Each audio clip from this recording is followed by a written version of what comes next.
आप कई दिनों से देख रहे हैं कि फ्रांस पर एक बड़ा हमला हो गया है।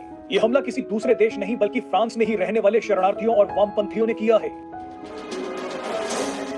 फ्रांस में जो लोग हॉस्पिटल, बिल्डिंग्स, लाइब्रेरी और गाड़ियों को आग लगा रहे हैं, उनमें से ज्यादातर बच्चे और युवा हैं। इनमें से ज्यादातर का जन्म फ्रांस में ही हुआ है। इन सभी के माता पिता शरणार्थी के रूप में फ्रांस आकर बस गए थे। यानी फ्रांस ने जिन लोगों को रहने की जगह दी, जिन शरणार्थियों के बच्चों को नागरिकता दी, अब वही फ्रांस पर हमला कर रहे हैं। बहरहाल फ्रांस में हो रहे दंगों ने पूरे यूरोप और खास तौर से भारत के लिए चिंता बढ़ा दी है। भारत में भी लगातार अवैध शरणार्थी और प्रवासी बढ़ रहे हैं। शरणार्थी और प्रवासी अगर कानूनी तरीके से भारत आए तो समझा जा सकता है, लेकिन भारत में गैर कानूनी तरीके से आए प्रवासियों और शरणार्थियों की संख्या अचानक बढ़ती जा रही है। भारत के कई राज्यों में गैर कानूनी तरीके से आए बांग्लादेशियों और रोहिंग्याओं की संख्या बढ़ गई है। पहले तो ये सभी पश्चिम बंगाल और असम तक सीमित रहते थे, लेकिन अब इनकी संख्या उत्तर प्रदेश, दिल्ली, हरियाणा, उत्तराखंड, हिमाचल प्रदेश और यहाँ तक कि श्रीनगर तक पहुँच गई है। बांग्लादेशी लोग गैर कानूनी तरीके से पहले पश्चिम बंगाल आते हैं, उसके बाद नकली इलेक्शन कार्ड और आधार कार्ड बनवाकर पूरे देश में फैल जाते हैं।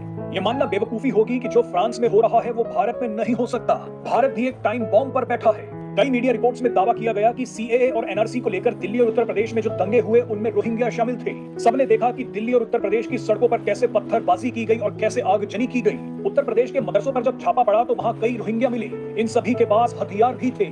एक्सपर्ट्स का मानना है कि भारत में गैर कानूनी तरीके से घुसे इन लोगों का वोट बैंक के लिए इस्तेमाल किया जाता है। असम और पश्चिम बंगाल जैसे राज्यों के कई इलाकों में तो डेमोग्राफी ही बदल गई है। मूल निवासियों से ज्यादा अब शरणार्थी और प्रवासी हो गए हैं। आप खतरे का अंदाजा इसी बात से लगा सकते हैं कि कुछ साल पहले भारत सरकार ने सभी राज्य सरकारों से कहा था कि वो अपने राज्य में रह रहे रोहिंग्याओं के बारे में जानकारी इकट्ठा करें। कई सुरक्षा एजेंसियों का मानना है कि रोहिंग्या और अवैध शरणार्थी नेशनल सिक्योरिटी के लिए खतरा हो सकते हैं। एक रिपोर्ट में बताया गया कि कई राज्यों में हो रही छोटी और बड़ी आपराधिक घटनाओं में रोहिंग्या शामिल थे। मजे की बात देखिए कि जब भारत सरकार अवैध प्रवासियों को ढूंढने का प्रयास करती है तो देश में नारा लगाया जाता है कि हम कागज नहीं दिखाएंगे।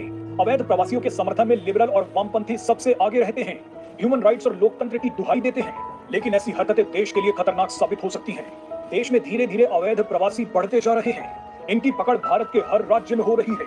समय रहते ही कदम नहीं उठाए गए तो भारत में फ्रांस से भी ज्यादा तबाही हो सकती है।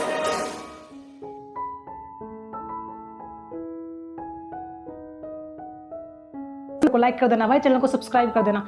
बहुत मेहनत लगती है आपके लिए कंटेंट